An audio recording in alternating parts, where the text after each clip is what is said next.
So today I'm joined with some wonderful photographers from around Liverpool. I'm Marika. I'm a music photographer, videographer, and music video director.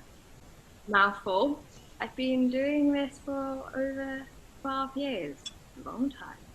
It's been good. Hi, I'm Jen. I am from Lens for Wool, which is my little music photography, videography thing. I'm also a camera up for filming stuff and a unit stills photographer as well. And I used to go to SAE. That's where I got all my film knowledge from. Stole it from the scrolls there. I'm Adele, and I do mostly portrait photography from a fine art background. I studied fine art and then did photography as my degree. And I mostly do promo shoots and band. Hi, I'm Sasha, and I'm studying creative technologies and performance at LIPA, and also do music photography at some points in Love. I'm Charlie. I don't really know what sort of photography I want to do yet, but I tend to do like sort of street kind of photography.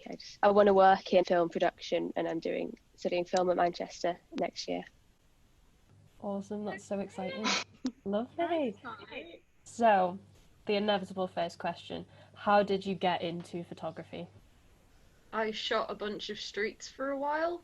I sort of connected with a musician friend of mine at the time, and he was like, do you mind coming to shoot this gig at Zanzi? And I was like, yeah, cool. And then kind of went on from there. Basically, that's as simple as it gets. Just really enjoyed it, you know, and it's much more entertaining than shooting Liverpool streets, although that does come with its entertainment from time to time. Well, I grew up in Holland, and I was heavily influenced by Queen, and like my family's a big music influenced family. I got for my birthday these like Queen videotapes of her music videos, and I saw that. I was like, holy cow, I want to do that. And I started then, doing photo shoots with like local bands and going to their gigs when I was 14.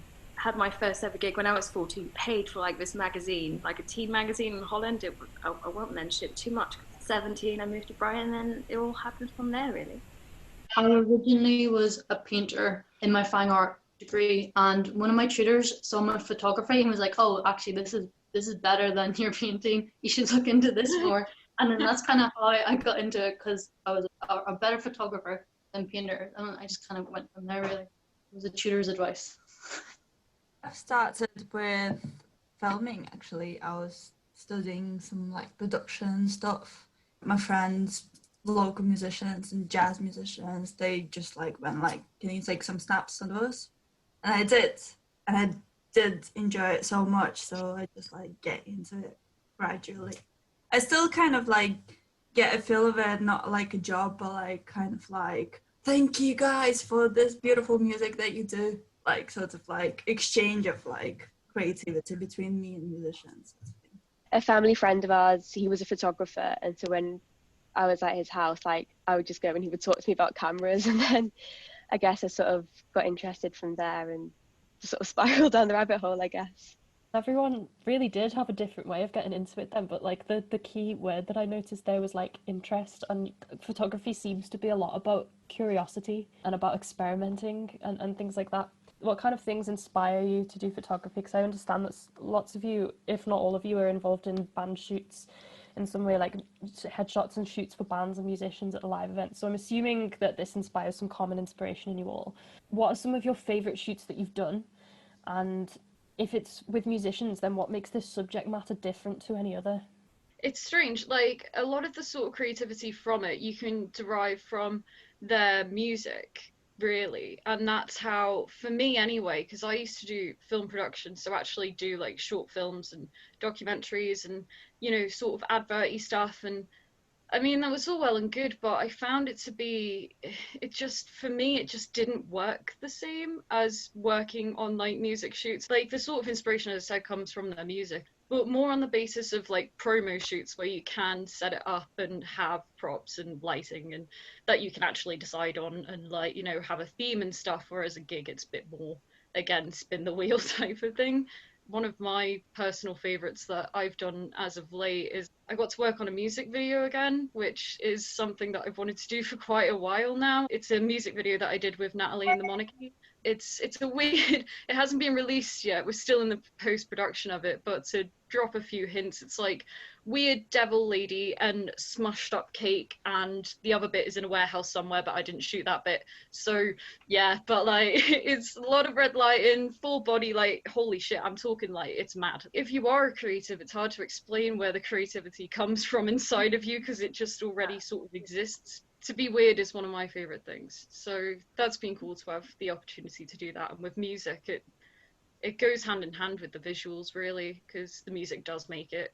Hit the nail on the head there, really, as well. Like, music photography is very specialized in the sense of like, it's completely different world towards like product photography, or like even model photography, like anything fashion related. Yeah.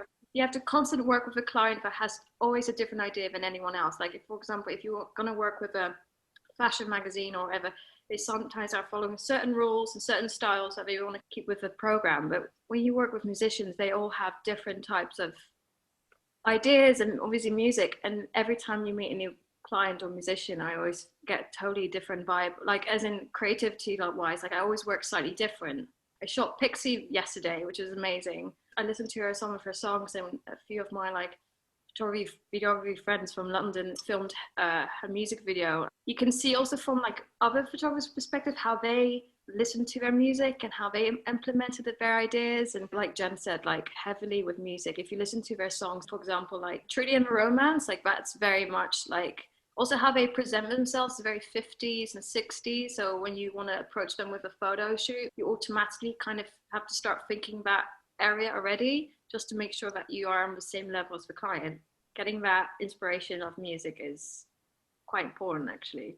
Yeah, I would say similar. Like, it depends on the musician and what they want. And sometimes I always just try to be fun with it. And sometimes if like you're feeling like, oh, it's coming to an end, I try to push an extra bit of an hour or more onto it, because you get the weirdest things when you're exhausted. You come up with some really interesting concepts, and like you see things and you're a little bit tired, like, oh, this might be a bit interesting this way. So like sometimes that's how I get creative, just push myself too hard. Yeah, and what their vision is, like obviously you speak with the musician and stuff.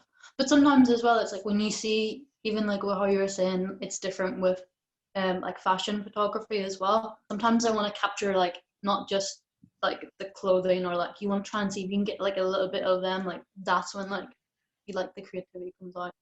Absolutely. Yeah. It's interesting what you said, like when you're tired, you suddenly see things like, oh my god, that's brilliant. You also have it all with film as well. When you watch a film, like the certain angles or color grading or color scheme that they've chosen, or even like, you know, there were periods where the prison was such a thing, or still is, or like shooting through glass, or using water on a mirror. Or Instagram itself is a huge inspiration daily. You look at others' work and you think, oh my word, I'm going to try that out. Or Instagram is a new Pinterest nowadays, isn't it? You just like keep saving all those cool pictures and go to the client and go like, can we do this? And will work. And they go like, how? And you go, honestly, it will. I do get inspiration from watching art. Like I usually call it, I'm doing the research. So I just go on computer and go like, okay, so next art is like Joel, someone, and just go like, wow, that's cool, that's this idea, okay. Just getting to talk to people first, obviously, to the client, and say like, okay, what do you want to do? Well, I want a picture on the sofa. All right. What if the sofa will be made of something else? And you go like creative, and they go like, no, just like leather thing. And you go like, if only people would understand like how actually like you can go beyond the borders and not being afraid to experiment with things. And like this is what I like to experiment with stuff.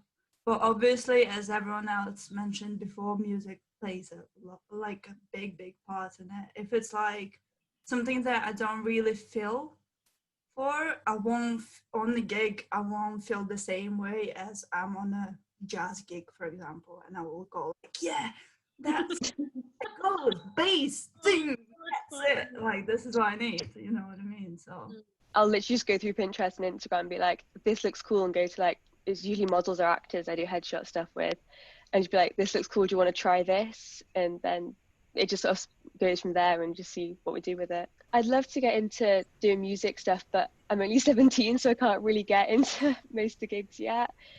But, to be honest, there's not many going on right now. Yeah. What's one of the favourite shoots you've done? I did something like maybe a year ago. It was about being like growing up as a queer teen. That's like a big part of my experience, like presenting my identity through photography. So I did a photo shoot just with like a few of the mates really, that was looking at how like the impact of stereotypes and like being forced into these boxes has all affected us. So yeah, that was, I think, one of my favourite shoots I've done, but I've never shown anyone because it's just too personal. So yeah, maybe one day I'll put that out there, I guess. Yeah. In terms of like photographing musicians, would you say that that influences their image? Like, would you say that you have power over how they present themselves? Or actually, a lot of you mentioned then looking at how they already present themselves and then kind of getting inspiration from that? Bit of a mixture of both. I'm going to chime in just personally because of my work with Samati and like how even some of the bands that I do there, like I wouldn't be aware about like who the hell they were prior to actually going to the gig. So what you produce is just what was there on the night, the vibe that you had, the lighting that you had, the style that you went for, and then obviously, of course, like what sort of grade that you go for. And that's influenced by the music there as well that night. That sort of isn't related to what they initially might have set out to look like, but my interpretation then of what they then looked like to us that night. And that does, yeah, in what you say, make you sort of not necessarily control their image, but you get to put stuff out there that, like, you know, represents them in a way. Like, it's true though, because like especially with local bands that are either just starting up, they might even not even have an image yet until you've taken the photo and they seem like, ooh, this is how we look, nice. If you're strictly talking just live photography, it's also how the band presents themselves on on stage. And for example, if bands are very lively and very jumpy, you're gonna have very exciting photos. Either maybe use flash so you can get those exciting jumps, or if it's an energetic show, you're not going to stand in one place. You're going to move about. You're going to maybe stand on stage as well. You're going to bend down. You're going to jump. You're going to, you know what I mean? Like, it's always feel like you're part of the show. Not obviously you don't want to get you don't want to get the attention of the crowd, but you do want to be like as if you're part of it all, so you can reflect the photos that you want for the band as well as for yourself. When it comes to portrait stuff and commercial stuff, it's always, they chose you because they like your work, right? They go to you. So they already want your style. Like with Pixie, for example, yesterday, like we shared a Pinterest board together, talked about like what her influences were and what mine are. And we like shared lots of like Twiggy and David Bowie images and the color scheme. And like when we met, hang out really and talk through the shoot, and that's how you get to know the person. Knowing the people you're working with as well, you can bring out like aspects of their personality through the shoot in a way, which I think just brings it to a whole nother level. When I had personal shoots with musicians, I had this problem in my head. My idea is good. Like it can't be like, you just can't say no to my idea. You know, this ego, sort of like creative ego, and gradually working on myself and like started to listen to other people, what they say to me. It's kind of like helped me to get better results as well. Just go with the flow and like work together as a team. I think as I have like a fine art background, I also get influenced by like painters and stuff as well. It seems like Renaissance paintings are really in at the minute. Yeah. Really like structured. Do you know what I mean? Like that seems to be really influenced by that, without maybe people even realizing. Like Harry Styles, right? Like his photos recently, it's very romantic, very poetic, very paint-like. You know, the poses he does and like the clothes, the way he positions his body, the position of the camera, the lighting is very, very paint-like and very much influenced by presumably also painters, or at least the style, you know. How has the lockdown impacted your work in terms of your creativity? So if you had to come up with creative alternatives where you can't necessarily photograph people, or you don't have access to equipment or studio spaces. So for example, why don't we start with Marika? Because I remember you saying that you'd done a FaceTime shoot, which sounds crazy. The month of April was the month of FaceTime shoots. Oh my word, like every day. I saw it on Instagram. It's like ding-a-ling-a-ling, a little light bulb literally was above my head. It's like, hold on a minute, I could probably potentially do this with bands. So first I did a few test shots with beautiful friends of mine. Like, let's just see if it's true, if the quality is actually quite good.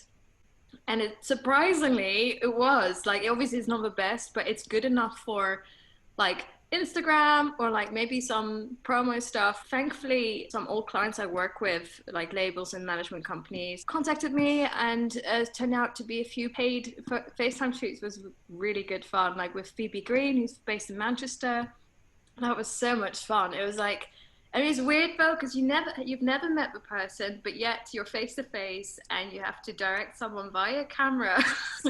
And then I start working with this band, Icy Rivers, who's a Norwegian band who studied at Lippe and then moved to Wales. And then two of them, I think, moved back to Norway due to the pandemic. And I, for some reason, still don't know how, but managed to direct and create a music video via FaceTime.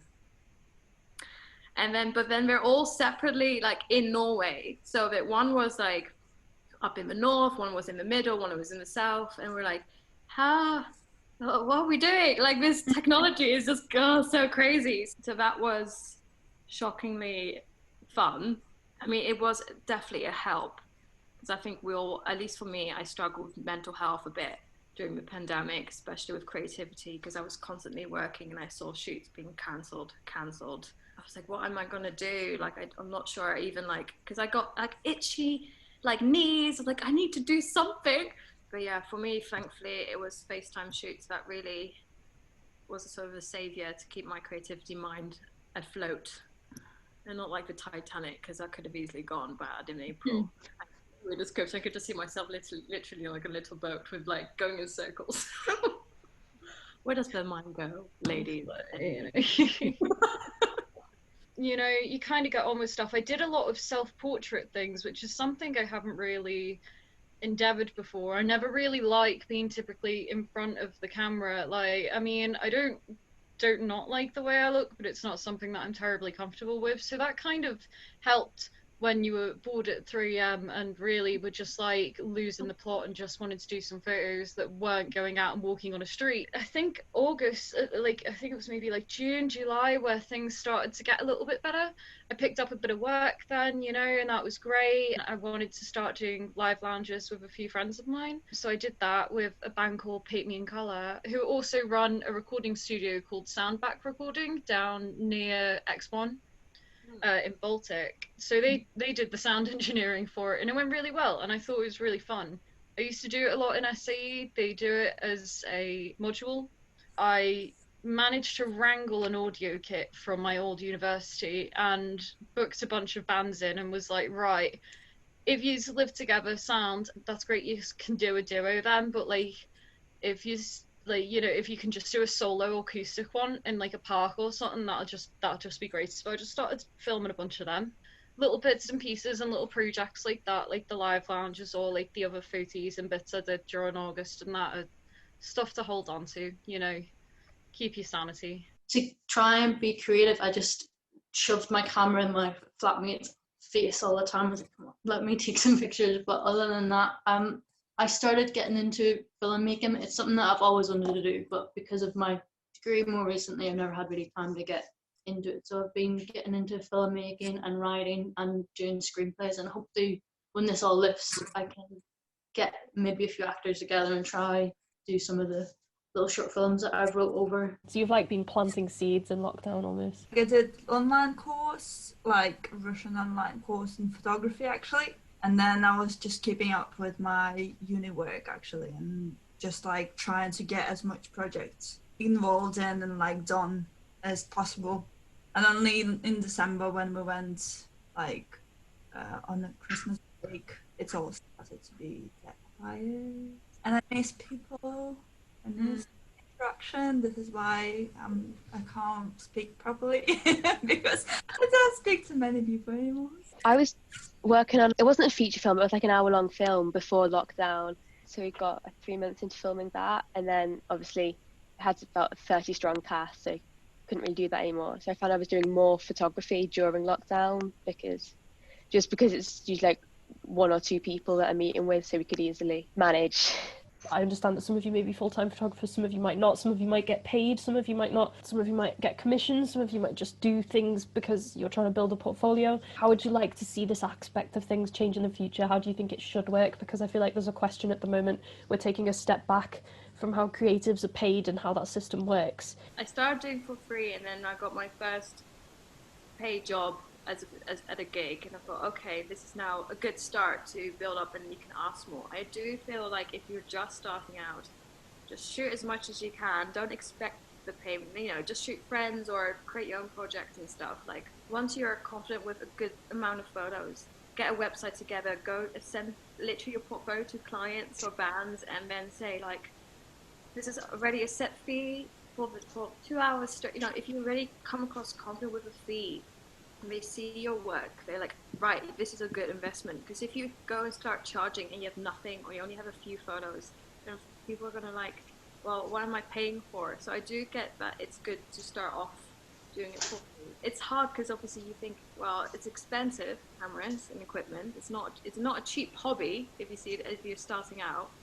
Definitely, if you go to uni, you're already paying your uni fees, plus the equipment, plus getting this all out. I didn't know what was right, what was too much, and I started saying like 150 for a day. For me, at the moment, that I don't even do 100 anymore. Like, a fee for me is 450, and that's only a half day, and that doesn't include editing. And so then you get my 10-year plus experience. It's the cost of my editing programs. You get my ideas. You get my before and after time. The licensing agreement, the copyright agreement. You've got so many things that come, because obviously anyone can steal your photos. When it comes to higher clients, if it's like local bands or friends who are just starting out, just make sure that they understand what they're paying for. And sometimes it's too much, and I understand with local bands you have to work with their budget, but then they have to also work with you to understand you can't give them a full day. Right, okay, you had 150 quid? Right, okay, so 150 quid for editing my photos. Well, you get 2 hours, you get 2 looks, and you get 20 pictures or 30 pictures to choose from, and that's it.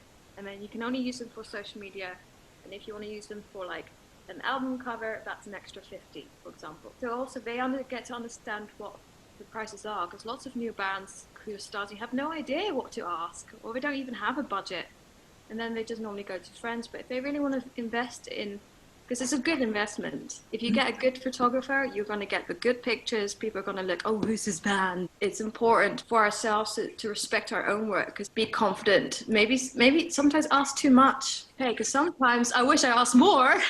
I was like, oh yeah, because I did this big editing job for Barclays. Don't ask me why. It was random.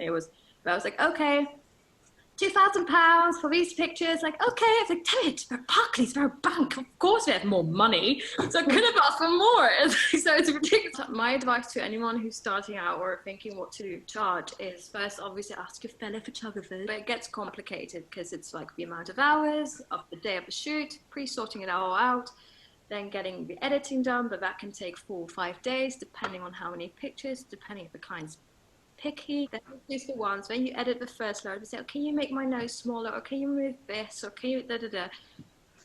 Believe me, I had to remove Molly King's hair on her legs. So that was, she didn't have hair, but it was outside, it was cold, and I had to remove all her little, like, what's it called? So make sure that you charge, definitely, because we are hardworking ladies, and we put so much time into our talent and work and editing. So, yeah, pay us correctly.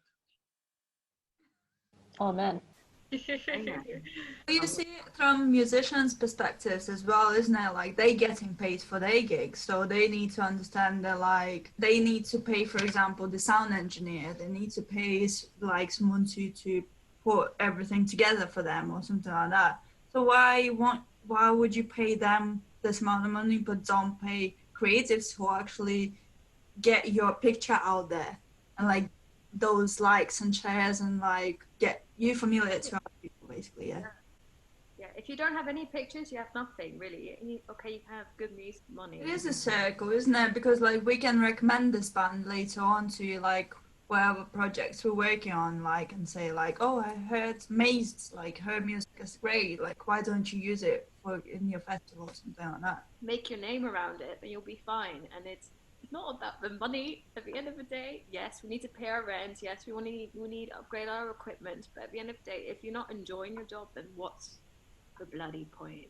Excuse my French. It is a really weird thing to go about. I'm on a weird tier of like, you know, sort of locality in a way of like who I deal with in the sense of clientele, where it's kind of local slash semi kind of well known, more trying to deal between with like so far and few between of like, you know, proper high quality ones and then like proper local ones is really strange because you've got to offer one thing for one person and another for that, but it might even be the same amount of work. Then it's how much, I don't want to say effort, but you know, like how much effort do you then put into like the edit or like to the actual proper shoot, like because it is, as you said, the editing is a real drag. After like the first edit, you've done it, you've done the finished it, you've encoded it and stuff. But they'll come back and have a tiny With notes, draft and notes, which is great. In a way, it's like, especially if a client doesn't give that much ideas or like tips what they're looking for prior, and like, right, okay, I've got nothing to work on. I'm just gonna do how I think it looks good. But then it takes another day or two to then get it, and then get another day because they might have another adjustment. Because if it's a bigger team or a bigger band, or the management and the band has both different says, that's already a 12-hour shift done. I use Premiere Pro and I pay 20 quid a month. You know, that's already quite a lot. If you look at it, it's like I pay 60 a month for the whole Adobe Creative Cloud. Yeah. So it gives you After Effects and like Lightroom, Photoshop, and all. It's hard to try and make it a full-time thing unless you do get a job with like a company. I've been freelance for 3 years now, and I stopped my camera technician job because I lived in London. Got overflow with like gigs and band shoots because I made my name for myself in music management companies like Modest Management, Chest Top Records, and Universal. And living in Brighton, I got the chance to gain contacts within the music industry, and you know, Royal Blood and all the connections there. Like it was a sort of, that was great to get into it and stuff. Freelance, despite the contacts, is still hard. And I got given advice that when you go freelance, at least have 4 to 5 clients that you know can guarantee give you work. And like, I don't even have 2. But like, it depends really, because sometimes with music industry, at least, you sometimes get a new band, but it's normally like word by word. You know, someone says, "Oh, you have to use this photographer," and then your name gets shared. It really depends, and then they look at your work, and then you have a chance. But it's so, as you said, Eve, we try not to be competitive because I don't think we should. I think we should all help together. Create your own style, because then people go to you and remember you. But focus on one thing instead of like, because I want to also do like, also I've written a short film, but I want to do this and do this and do this, and people are like, so what do you actually do? Especially if you are looking to at least build up your portfolio. Like when I was your age, Charlie, like it still is till this day, although I'm 10 years older, it's still intimidating. Every client is different, every person's different, and definitely with money and getting your name out as a freelancer it's hard. It's definitely hard. It's a big jump, and especially for women, it's been a long time since I've stood in a pit and looked around like, oh, there are only women in here. It's like most I was the only girl. I did a shoot in early December, and she's asked, oh, do you know any video production based in London that are female? And like, I could not think of anyone. And I thought, that's bad. Because there must be so many, but they're not getting their name out, or they're just not being showcased enough. So even what we did here together is so good, just to get like a group of amazing talented women, just to all ages, all different experiences. And it doesn't matter that some maybe just started a year ago or me too long ago, because it doesn't matter. If you're good, you're good. If you love what you do, no matter if you're freelance or not, no one should be intimidated by that, because everyone has their own style. And if you don't learn, my nan's like this, if you stop learning, then what's the point? You have to drop it then.